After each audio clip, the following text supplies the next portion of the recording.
为什么过去这一年，越来越多的资本开始疯狂涌向柔佛？63亿新元融资，9个家族办公室悄悄落户，几十家跨国企业正在加速布局，银行大规模放贷，家族办公室提前卡位，而新加坡企业不仅没有离开本土，反而不断加码对岸。更重要的是，如果柔新经济特区真的大获成功，未来10年的最大赢家究竟是柔佛还是新加坡？很多人眼里看到的可能只是一座座工厂、数据中心和工业园区，但资本嗅到的却是一个横跨2国的超级经济走廊，正在从一张规划图变成真金白银砸出来的现实。马来亚银行最新披露的一组数据，可以说是整个故事最重要的转折点。对于任何经济特区来说，规划不值钱，签约不值钱，发布会更不值钱。真正值钱的只有一件事，资本愿不愿意下注。当一家银行已经促成了约合63亿新元的融资和投资时，说明市场已经开始用钱投票。这背后隐藏的绝对是东南亚未来10年最大的财富故事之一。判断一个经济特区是不是真的启动了，最简单直接的方法就是别看政府说什么，要看资本做什么。这次马来亚银行公布的数据非常值得我们深究。截至目前，他们已经促成了大约200亿令吉，也就是63亿新元的融资与投资，直接进入柔新经济特区。而且这些钱不仅仅是给了大型跨国企业，它覆盖了中型企业、消费金融，还有各类投资业务。这意味着什么？这意味着参与者已经彻底多元化了。制造业进来了，物流企业进来了，数据中心进来了，房地产资本进来了，连金融机构也开始深度介入。一个真正的、完整的产业生态正在柔新两岸成型。在资本市场里，这就叫验证阶段。聪明的钱从来不会等到所有事情都100%确定了才入场，资本永远是在趋势刚刚形成的初期就开始布局。当这63亿新元开始流动，柔新经济特区就已经不再仅仅是一个政府主导的项目，它已经真正变成了一个市场驱动的超级项目。那么，究竟是什么原因，让这么多眼光挑剔的资本开始坚定地相信这个特区？新加坡拥有亚洲顶级的金融中心、完善的国际法律体系、超强的全球融资能力，以及密集的跨国企业总部网络。但新加坡面临的现实困境是，土地极度有限，能源受限，而且运营成本居高不下。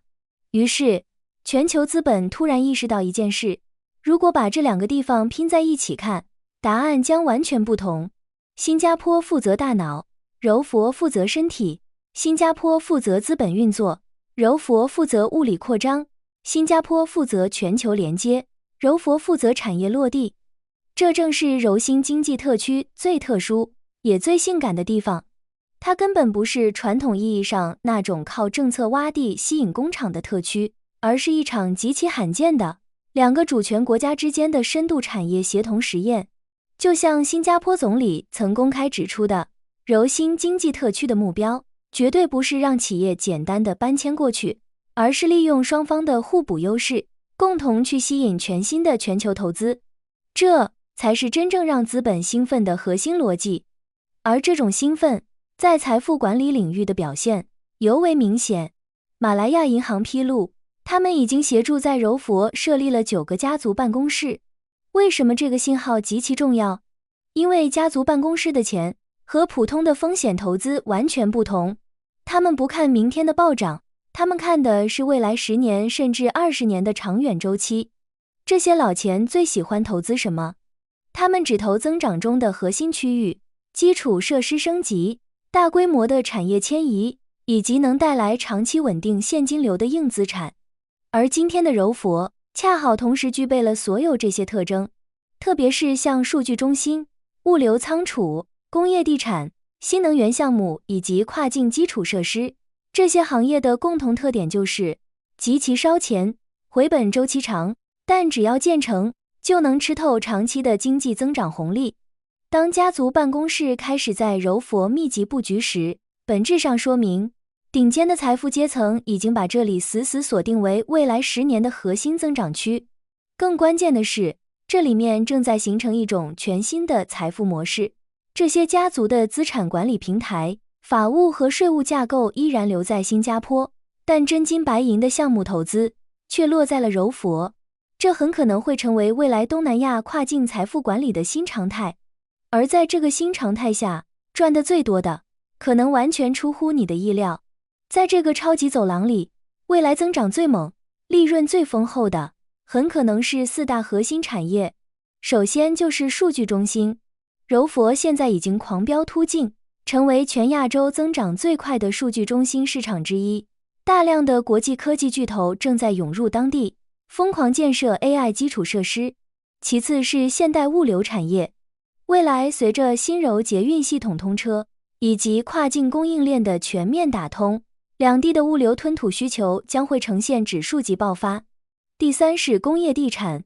天量的产业进驻必然带动优质土地的渴求，工业园区的资产价值正在持续重估。而第四个，也是最容易被大众忽视的，就是金融服务业。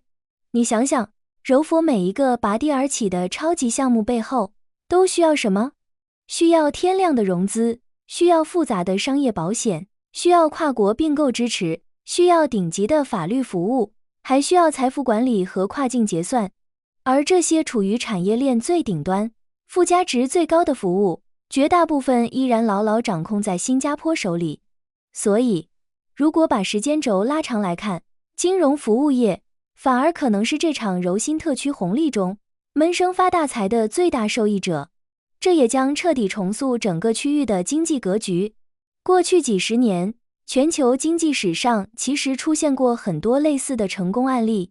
比如美国的纽约与新泽西，日本的东京与周边都市圈，还有中国的深圳与东莞，香港与珠三角。这些全球顶级的湾区和城市群都有一个极其相似的底层结构，核心城市负责资本运作与顶层管理，外围腹地负责产业的物理扩张。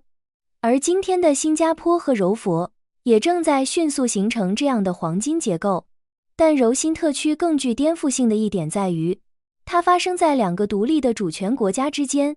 这在全球范围内都极其罕见，难度极高，但一旦走通，爆发力也空前巨大。根据目前的蓝图，柔新经济特区的目标不仅是吸引高价值产业，还要创造超过2万个高技能工作岗位，推动深层次的跨境产业大整合。如果这一切顺利落地，未来东南亚最具全球竞争力的经济版图，未必是单独的新加坡，也未必是单独的柔佛，而是两者紧密咬合在一起的新柔超级经济走廊。